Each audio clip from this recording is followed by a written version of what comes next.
I've got some questions for you guys, if you don't mind. Sure. So, Before you ask them, just want to say, following DSM, you were the first to play in Sphere, because you came on before us, and you've been just getting the party started. You're an amazing dude to be around on a run with, so musical, but so cool as a person. And please ask us anything you want. Thank you so much. It's been an honor and a privilege, and I don't take it lightly. Your fans are incredible. It's just magical being out there, and that space is just out of this world. I'm gonna start with the most ridiculous question, if that's okay. Is that all right? Adam's moustache has obviously been the main talking point of the tour. Obviously. It's beautiful. If I could grow something like that on my lip, I'd totally have one. Thank you very much, Paulie. I know we all feel like it's been around for a long time, but it's since Christmas. It's only been with me for a month. And is it here to stay? I don't know. It's quite comfortable where it is. You know, it keeps my upper lip warm. You know, we're coming out of winter. I don't know, maybe. I love that. And I feel like we've all had a journey of facial hair.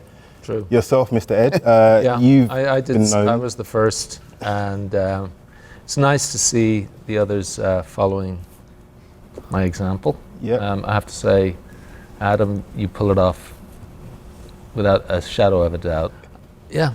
Pop Mart opened in Las Vegas, and the idea behind that tour was to use all these gigantic, sort of outsize pop art like sculptures. We had a giant lemon, we had Klaus Oldenburg like sculptures, we had Roy Lichtenstein animations. The cocktail stick. The cocktail stick, and we thought Las Vegas would be the absolute best place to open this. But in fact, when we got here, our tour looked a little humdrum, is the truth.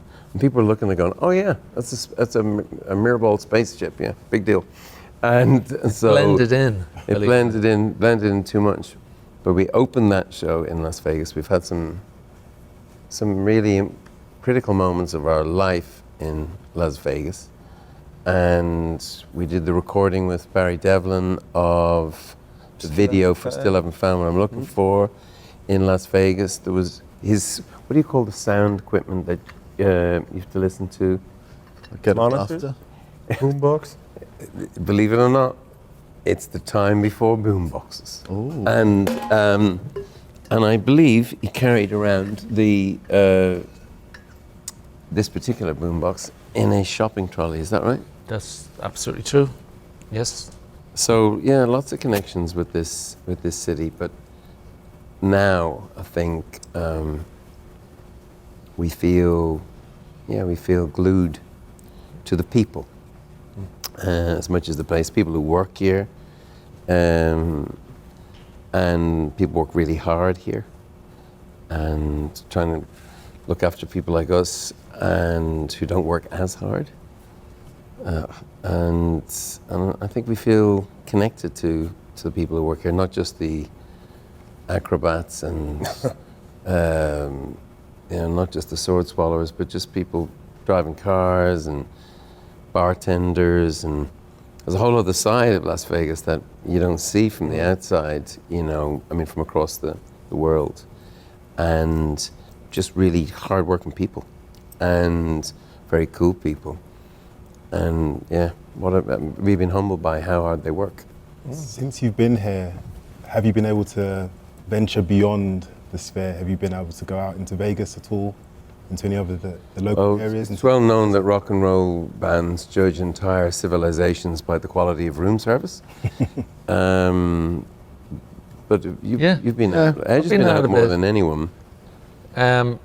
Yeah, I had an amazing night out with some of our peeps when we went to this karaoke bar quite spontaneously after a show one night. And it was a place, but it was on a Sunday night, so it wasn't like nearly full. It was like 25 people, a place called the Champagne Bar. And I reckoned after about the second or third song that what we were dealing here were with a bunch of regulars and there was this little sense of community there, and a sort of, it was a safe place for singers, no matter how good or bad. We all got up and had a great laugh, but it was very moving in a weird way, because the songs took on this other meaning in this context. The lyrics had a different twist, and it really was an insight into that other side of the city, and I found it very, What very did you moving. sing? What did you do? Well, I did Rainy Night in Soho, Oh. and then had to do one of my favorite Clash songs, Should I Stay or Should I Go? And I feel like there's another part of the story that you may be missing. Did you get any compliments from anyone on that night in particular? I did actually. I got the DJ did say, you know, man, where have you been hiding? You know, you should think about doing this professionally. Which was fun. How many did you do? Look, I stopped after 17 songs. I just thought that was hogging the mic. How many people were there? 25 people. Yeah. 17 No, I did about. More than our first I did gig. 3 or Yeah, 4. that's true. More than our first gig, says Adam. Go on, what's everyone else's karaoke song of choice? Oh, I don't do that. No, I don't embarrass myself in public unless I'm on a U2 stage. You know what I've it been out- reminded me, been out a sorry bit. to interrupt, Adam, was it reminded me that the audience is the key thing. That's what I've felt about our shows here, is we've got all this technology and it's wonderful, it's mind-blowing. But I think you'd agree that it's the fact that it's in front of a live audience, that we're all in this together, that is the thing that really makes it powerful. So the technology is an aid, but actually that's not the centerpiece of it all. Bram, karaoke isn't big in I Holland, love the is it? sound of a karaoke machine. No. Well, you can make it as big as you want. But it's not really. I love to karaoke, but I haven't been to this champagne bar No. yet. So Bram, So we have to go. one day before the first show of the Yeah. 40, myself, yourself, and Adam spoke to U2X Radio. Now 40 shows are in the bag. What do you feel? What was the real highlight? Opening night, middle night, when? So many highlights. I don't know. I wanted to talk to you about your highlights. Very good. Thank you. I'll give you the number of them. It really. It will take some time to process it all, because right now it's still like one big cloud of like impressions, What's your highlights. favorite gig? Or when do you just feel that's the one I'll bring home with me forever? Yeah, Like- and then I forget what was 28 or. Right. Well, I Right, remember before- when your wife came for the first Yeah. time. And then I remember your mum came. You Yeah. and then your bandmates came. Yeah, there were several of those Big moments. big moments, but I think, of course, opening night, it was for everyone. It was a really, right? A big deal. Yeah. It wasn't Yeah. just me, no, but and that really stuck in my mind. That gig, it was to get that airplane Off the ground. yeah, Yeah. off the ground and on the tarmac. Is it Tarmac, tarmac? yeah. After that show, that was a really good feeling. Yeah. But I felt it was really great that our audience accepted Bram, into the fold. They knew he was stepping in for Larry, who couldn't perform, and they embraced him. And within a very short period of time, it was like they accepted that Bram was there. He was doing a great job. They turned up with their signs for Bram. And it was like, wow! I found that this is the- hurtful. this- Just want to say. it's like this I is hate them. this is a generous U2 audience, Yeah. and that's very proud of our audience and proud of Bram. That's right. But there was a real embrace, as Adam says. But I think the Wham, Bam, Thank You Bram t-shirts are just going too far. Edge spoke to me about it afterwards. He says, we've got to knock this guy out. He liked it, so we're on a team now.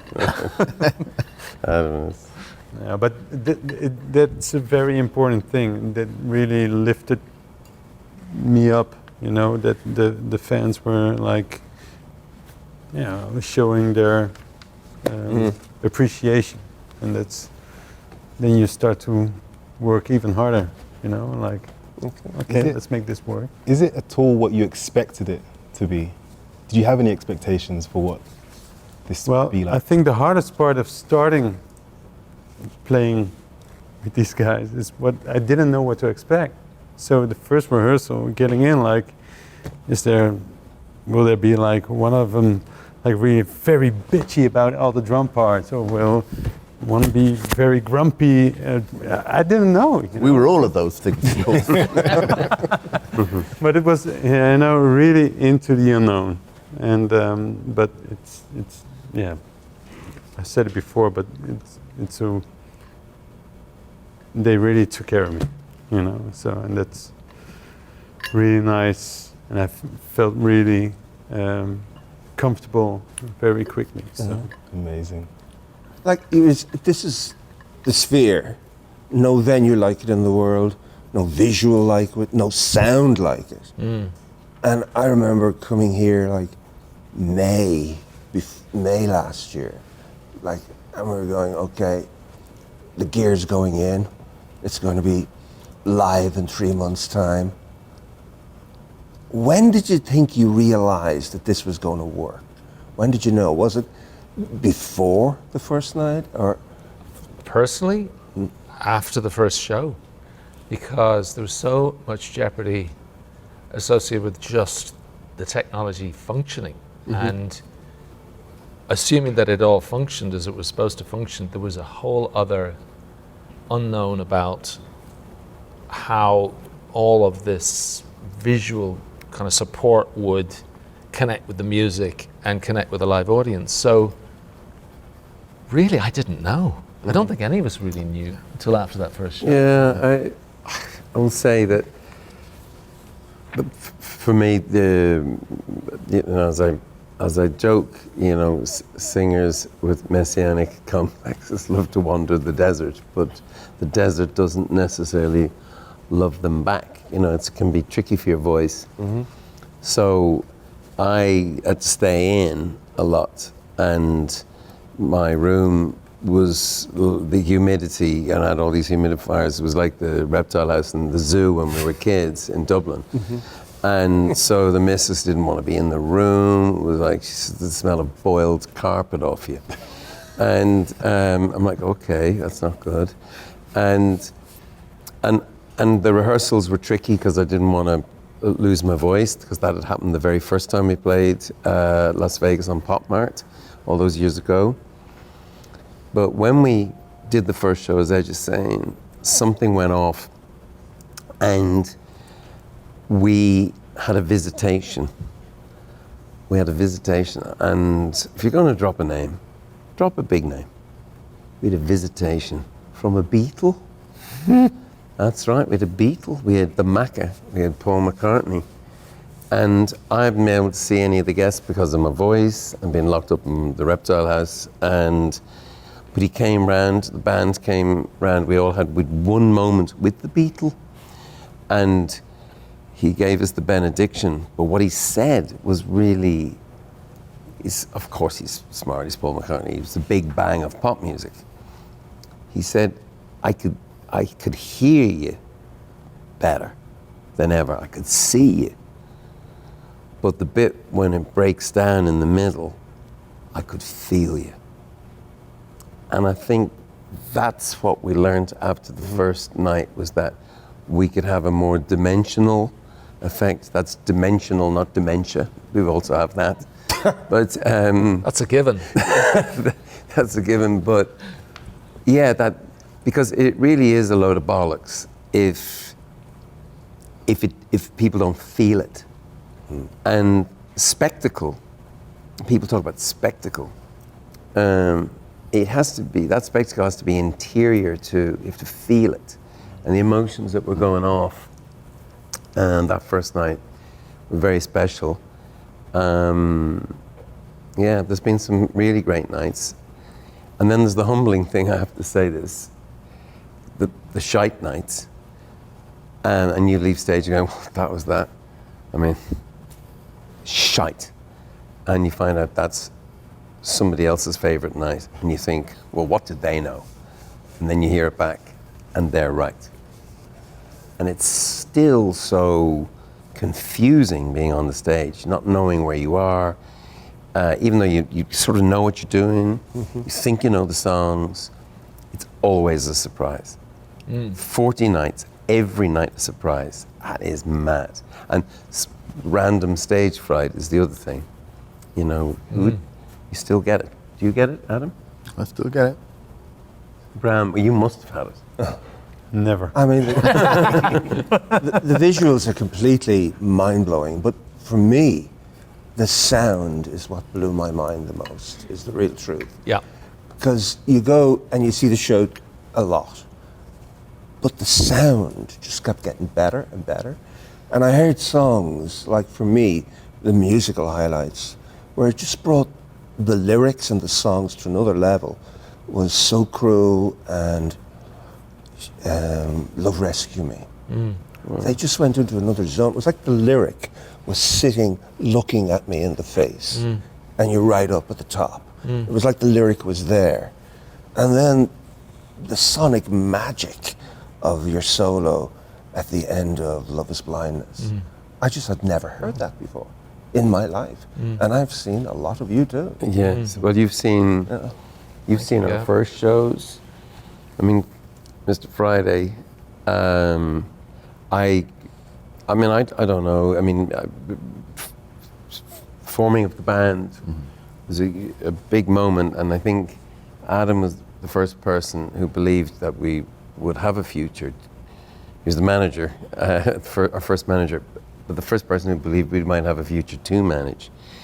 But one of the people who set my ambition in what's possible in music was you, Mr. Friday, and on Cedarwood Road, to walk, I would come out, look out the window, and Gavin Friday would be walking down the street. There's no headphones, and I'm thinking he's doing the thing that people do with headphones now, right? But it's all going on in his head, and he wouldn't see anyone or hear anyone, and he had songs in his head. And we used to go up on a Monday night, and the band did this occasionally. We'd go into Gavin Friday's good room. The good room in Dublin is the one that you only use on special occasions. And your mother and father have you there. They have the good room there for visitors. But Gavin was led into the good room of his own house, and we'd go in there too. And you'd play Bowie, you'd play Eno. You opened up our mind to so much art, that music wasn't just entertainment, that it was art. I feel I learned that from you. Sorry, what was the question again? I'm sorry, I just went off. Well, you're just talking about the musicality, how much it's, for me, the sound of the Sphere. Yeah, right. That was the big surprise. It's really extraordinary, and it's something that keeps changing. Yes, Yeah. that's why I'm thinking of you. Because listening to albums in your house on Cedarwood Road was an immersive experience. We put on music, and they didn't need anything else. There was visuals like album cover, but it was the music that was the immersive experience. And and so that this building brings you back to not just album cover artwork, but the reason that you fell in love in the first place, which was fidelity. There, I use that word. It's very hard to explain to anyone who hasn't been to the show, because we've all grown up going to concerts in buildings that were designed and built for sports. And this is a very large venue. It's like up to 20,000 people, but they built it where the sound is a priority. And not only is the sound of the building pristine and controllable, all the things that you don't associate with big venues, but also the system to deliver the sound is unique. And it gives you so much ability to deliver crystal clarity and surround sound, like an immersive surround sound mix. It's so sci-fi. I mean, you go to, say, a classic rock gig like in Dublin, the Olympia, a theatre that holds about 2,000. And there's this, I call it the sweat of a gig, even before the band come on, and the lights are there, and you start seeing this sweat in the air. It's just, it's 2,000 people breathing. The Sphere isn't like that. I mean, there's robots telling you where to go upstairs. There's AI air conditioning. So it looks like a television studio.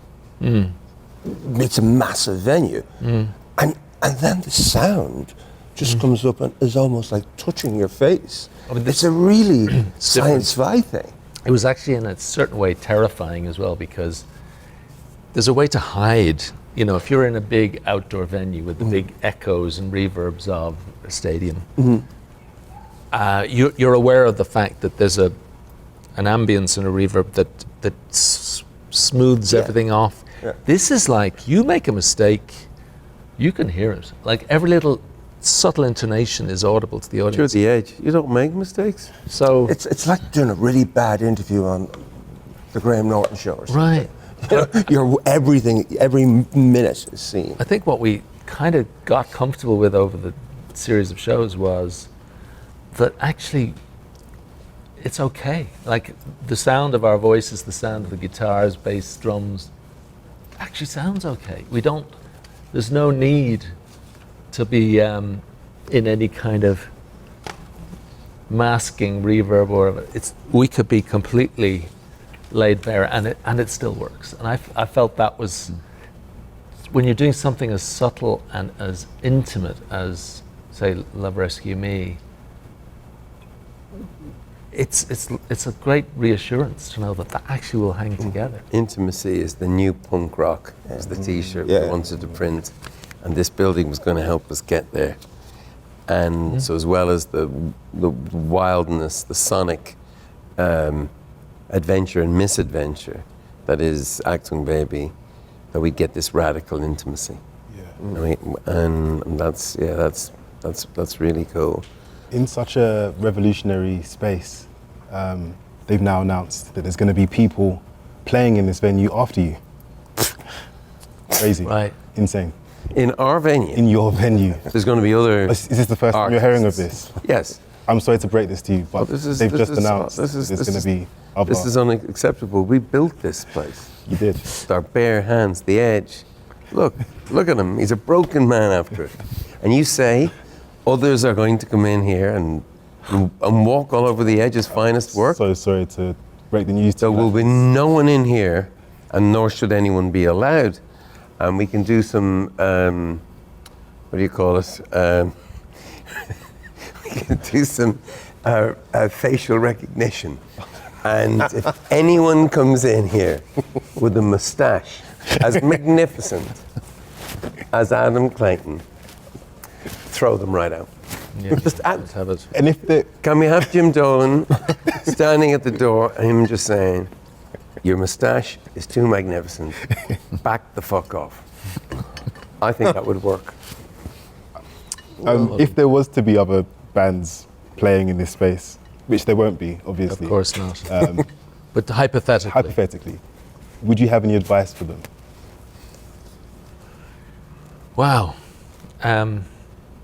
We sort of had a very lucky break because being the first band, we got a chance to explore the sound system and work very closely with the venue people to get our visuals working. I don't think anyone will do exactly what we're doing, what we did, and I think that's probably a good thing. I think every band will find their own way to use the technology, but I think what I would have to say is, in accord with Gav, is that the audio for a rock and roll band, for any band, might be actually the secret weapon, even more so than the visuals. So I would say, give yourselves time to really get your sound figured out and find the thing that you can do in this venue that you couldn't possibly do anywhere else.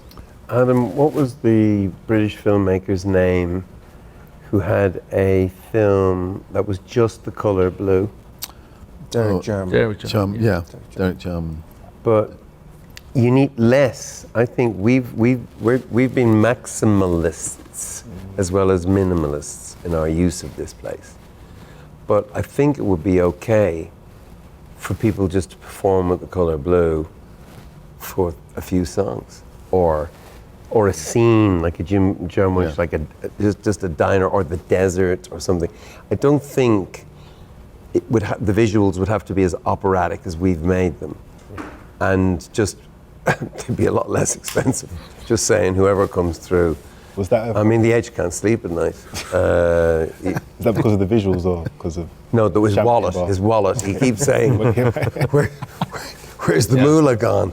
It's But isn't the middle part, the semi-acoustic part, that break? It's just that palate cleanser that happens. Act 2. Yeah. Really, and weirdly enough, I thought the Innocence tour was your most intimate, but no, this is more intimate than the Innocence tour, for me. Yeah. Do you agree? I do agree. And it's because there's no separation between the singer and the audience. It's like you could be at the top of the building. Every single little nuance of the voice is audible. So there's a direct. And we've been singing together, which has been a real highlight for me. I always try to get Edge to sing more on our albums. I just love the sound of his voice. And if it goes back, even Sunday Bloody Sunday, you hear it. You know, his voice is so strong. And Seconds, we played Seconds for the first time. And it's probably the only thing Noel and Liam Gallagher can agree on. And apparently, and that tune. And that's touching. Great singers and great writers. But I will tell you this, as a singer, when there's nowhere to hide out there, and over the years, if you've been doing this for a while, people take an attitude towards you, positive or negative. If you've been doing this for a while, it's very easy. You just like, that annoys me. You know, that person annoys me, or they get on my, or get on my nerves, whatever. People will take agin you, as they say at home. They take agin you. But when you're singing, in earbuds now, you're in people's ears on subways, in their cars, and they know who you are. So you don't have to, I'm learning, telling myself live, you don't have to explain yourself. The voice explains you, just the tone, it's not even the words. And the thing I have to do is to try and just trust that. And because I never thought of myself as a singer, I thought I was more of a shouter than a singer. But you can't, shouting is, we wear off here after, I do a bit of shouting, and that's just backstage. But you're right out there as a singer in Sphere, and being right out there with your mate of how many years and singing so beautifully and is incredible. That's a great feeling. I've changed my microphone. I started to change my microphone singing You're So Cruel so I could look at Edge when he was doing his harmonies. It so blew my mind. And then it was too much for me. I had to turn them back so I could concentrate on the song, not as fucking whatever that is that you got in your face. So with Act 2, what is your favorite part of the show? Say, Adam, like, where do you enjoy the most? Or I love the section from the opening all the way up to Trying to Throw Your Arms Around the World, because it has a momentum of its own, and it just carries you through. And then, I don't know, it's 40 minutes in or something, and then you get the break, and you get that intimacy of the breakdown. What do you do in your break? Because you do leave the stage. We do leave the stage. We have a little boys' talk backstage. Do you compare facial hair? And we kind of talk about how it's going, you know. That's right. What we need to do when we come back on, you know. Okay. Cool. Pass the ball a bit more, that kind of stuff. That's very good. Do you like that? That's amazing. I want to say that Even Better Than the Real Thing is a song we played for many years, but I don't think it's ever sounded as incredibly rhythmic and groovy as it sounded on this series of shows. And Adam has gone to a bass part that he hasn't played since the album. And this incredible, for me as a guitar player, it's just listening to these two guys playing together. It's an amazing groove you guys are creating. What sticks to you? No, no, they were getting into music there. Oh, stick Yeah. used. Okay. Yeah, I think Real Thing is great fun to play now because it really feels. I mean, it really feels like it's a hybrid. It's, you know, whatever I was doing before never quite felt original, whereas what's going on now is really original. Is this closer to the album version? Yeah, Okay. yeah. It's great. I don't know who that cat is they had on the album, but this is really good. That cat's back. I'm looking at him. But you've managed to keep every show feeling fresh, and you've mentioned even subtle changes like moving the microphone or like changes in the set list. But how have you managed to keep it really fresh for your audience as well? How have you consciously and intentionally done that? I was advising our audience against coming more than once because the tickets are expensive. And though we've made some cheaper tickets available for students around here in Nevada and whatever else, people around the town, it's just a lot. And I've been speaking to them outside of Zoo Station, outside of this very place where we're doing this interview. And for whatever reason, where they were positioned or the night that we're in it, they feel that it's very different. And I was thinking, that can't be true, can it? But then I realized it was true for me. And I suppose it's more theater than rock and roll. I mean, a rock and roll band, we don't do the jukebox thing.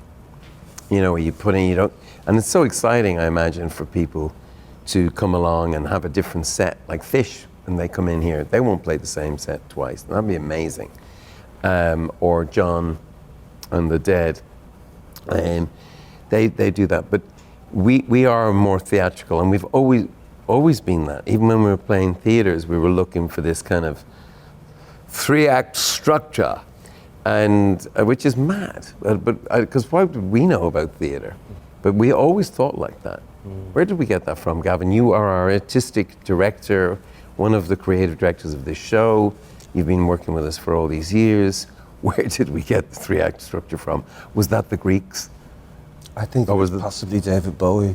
Probably. Yeah. You know, seeing Bowie in 1976, and there was 3 acts. Oh, of course. That's for me. Yeah. Also, our live shows are almost like movies.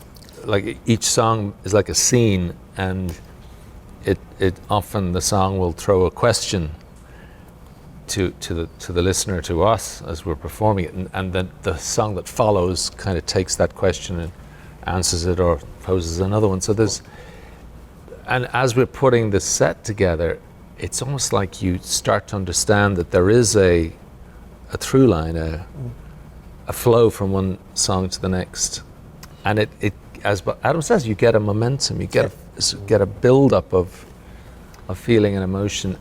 But it's always, when you go to a gig, the beginning, the middle, and the end. We sort of instinctively know when it's working, but there's still a huge amount of mystery there. Even with all of the sort of set pieces that this show entails, it's why certain things collide and create the feeling is still mysterious. But that's the sort of the magic of the team, and Willie and Joe and all these people, this gang that's been working for 40 years or more. Yeah. It's like we've never done this before, but we know exactly what we're doing. Well, Joe O'Hurley did an amazing thing by getting in Steve Lillywhite, Jackknife Lee, getting in, because we were beta testing not just the new technology of the building, but the sonic, the sound system, and the arrangements, and the arrangements. So it was just really important to have very musical, smart people around. That was really helpful, really, really helpful. One thing I did notice, I'm just saying this as I'm thinking it, no kidding, but I can go on a rant, as is well known, and some people don't appreciate that. But that's where music comes from for us, from going to see The Clash and whatever it was years ago, Public Enemy, whatever, people going on a rant, and we'd like go for it. I'm not going on rants on this one, because the politics outside, in the outside world, as horrific as it is presently, doesn't seem to have much room in the show, because Achtung Baby is such an intense album that it uses up that. It's a strange thing. It's almost like it's gone. So it's like you're in. I'm like Acrobat goes off like Bullet the Blue Sky, and it's this fight somebody's having with himself about being a hypocrite, and these are very interior dialogues, often some of them monologues, and so you can't there's not much preaching. There's not much. There are no polemics, because there's just no room for them, because you've used up all the air on that. But what I find, I'm totally with you, but politically, the visuals and the spell, that sort of poetic homage to the fragility of Earth is the message you walk out of here with. Yeah. Yep. And it's so political without even being political. It's those birds, and look, they could die, or they will die, or it's that. It's quite extraordinary. But you have to be pulverized for an hour and a half before you get there. It's like getting into the ring with Mike Tyson, who lives around the corner, by the way, and apparently plays Phil Collins' drum parts. But it's like being in the ring with Mike Tyson. You get knocked around the place, and then you get up off the canvas, and you're ready to see the world. It's a strange thing, and I feel it too sometimes. Where the Streets of Name starts, and Ez Devlin's Nevada Ark, John Gerard's Flag of Surrender, and that's right. I don't need to do a rant, because the poetry is in the visuals. Thank you, Gavin. You just helped me. That's true. Can we go back and do another 40 shows now? I know what we're doing. Would you do another 40 shows? I mean, they're going to probably build one of these in Dubai, I reckon. We judge entire civilizations by the quality of room service. Who knows? Well, But I think it's also, we've learned to make a point that might be an attempt to approach something that's negative. It's like trying to hit it head on is just preaching. It's kind of not very interesting. So it's really, rather than fighting the darkness, it's making the light brighter. And I think what our collaborators have done so beautifully, as Devlin and John Gerard, is Marco Brambilla. and Barco, is just sort of put the spotlight on what we have that's so unique, so beautiful, and so fragile. You don't have to talk carbon emissions or climate change or whatever. You just showcase what's unique about our ecosystem, which is phenomenal. Yeah, and you mentioned it feeling like a church and being the church. It feels spiritual in there. People leave feeling like they've been in the spirit, inspired. Is that intentional? Is that something that you... Well, it starts in a cave, Plato's cave we call it, but the singer walks on, not wearing anything, as it were. For me, I hide behind my glasses. I don't have glasses on, and you sing a sean-nós, which is a contradiction in terms because sean-nós is unaccompanied singing in Ireland. It's an ancient melody, I don't know where it comes from, and but it's Irish. But I honestly don't know where. We never recorded that melody, and then you get into this Elvis mega church. Well, first of all, you're in a club in Berlin in the 90s. Then it's like an Elvis mega church, and then it does go to a kind of a cathedral of the natural world and the supernatural. There is that, and sometimes, you feel. Well, sometimes you ask yourself the question: is this real or manufactured light? And the answer is both. And all musicians know the feeling of what it is. You're all waiting for, Quincy Jones, one who said it, we're waiting for God to walk through the room. But God takes his time. That's Quincy Jones' quote. But, so you don't know. But I love the digital light here is serving as a kind of high for people. And there's a lot of people out there being bruised in their faith, being bullied by their faith, by religion, and so even though some of us here have very deep faiths, I don't think we're very religious, but God will always choose the most unexpected moment to meet you and the most unexpected place. And people say, I'm going to Vegas to get away from God and Bono. So, and we're both here in one person. But it's also the power of community. Yes. I think that's what's great about music being performed to large groups of people.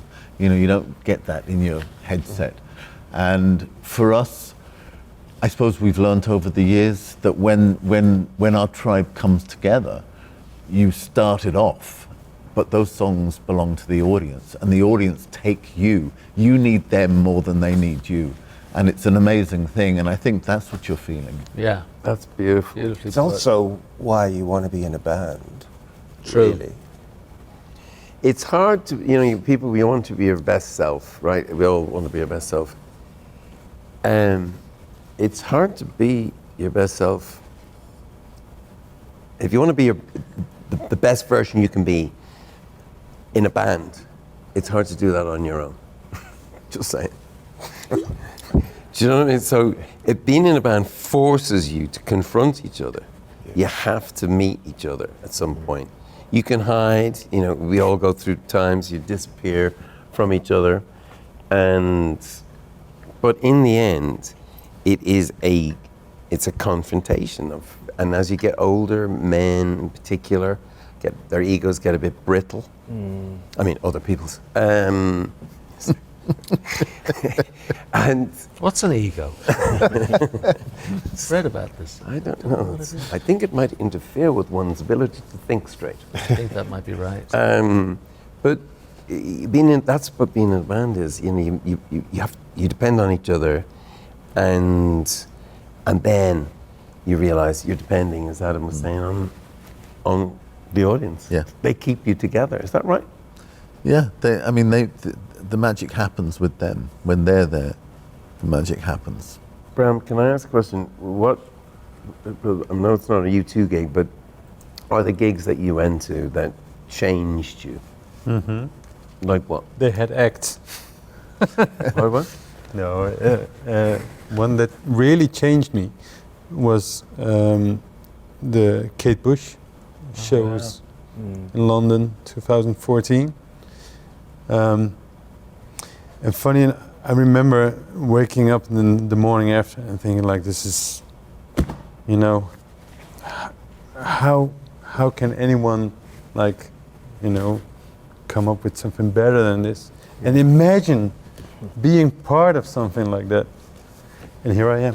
Well, none of us can touch the hem of Kate Bush's Bush, amazing. but yeah, and some of the most extraordinary and innovative music ever Yeah. made. But she also went to the theatrical Yeah. dimension. So even though, because your band is full on hardcore, rock and roll bands. But it's interesting that you were open to that more theatrical thing. Oh yeah, definitely. It was such a different experience. And the Sphere, the two at Sphere is also a very different experience. So that it's so special to be part of something new in that sense, like boundaries, pushing boundaries. I remember seeing, when we went to see Bruce Springsteen years ago, and I remember thinking, wow, this is like opera, but not like what my dad used to listen to. But it is opera, but it's also like John Steinbeck, like those books I read. It's also like Badlands, not his song, the film. I was American movies. It was all going off, and he was just standing there with his band and a guitar. So it's interesting that music can set you off the way it can. Yeah. What about you, Adam? You was over On a show. On the show. No, someone else's show. Oh, someone else's show.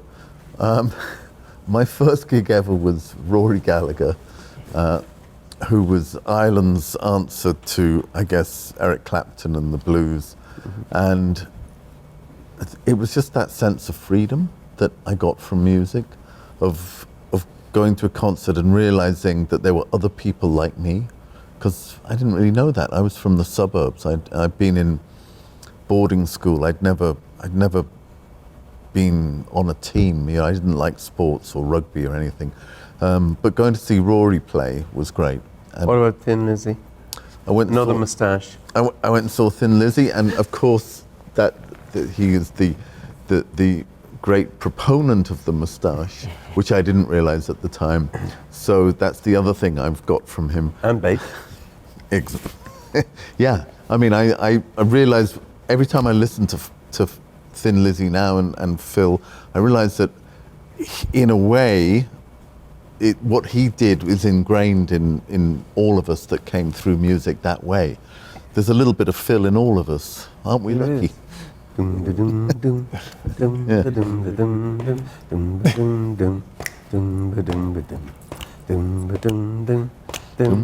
of the great bass parts. Karaoke, we're back to karaoke edge. Well, I bet you.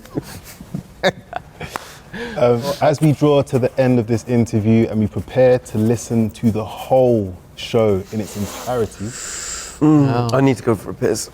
but before Sorry, you I'll do take that, that back. I need to go. No, it's just because when I hear the band come on stage, I always want to go to the bathroom. Sorry. That's all I meant. That was a joke. Sorry. the one question that everyone's been asking and everyone wants to know is, did you ever find your keys? Under the mat? Of course. They were under the mat. Where they All that were all the time. time. Yeah, I just didn't know. I thought The Edge had them. I thought Mr. Friday had them. Googie had them. There's all kinds of people. Andrea Core, I thought she'd run off with them. No, No, under the mat. under the mat. Well, from Wow. under the mat, thank you, The Edge, Bono, Bram, Adam. And Thank now you, we're Gav. gonna Thank listen you, Paulie. to the final concert Wow. of the 40 shows. 40 dates and 40 nights, Yeah, U2UV, Achtung Baby, at the Sphere. live on Sirius XM. Wow.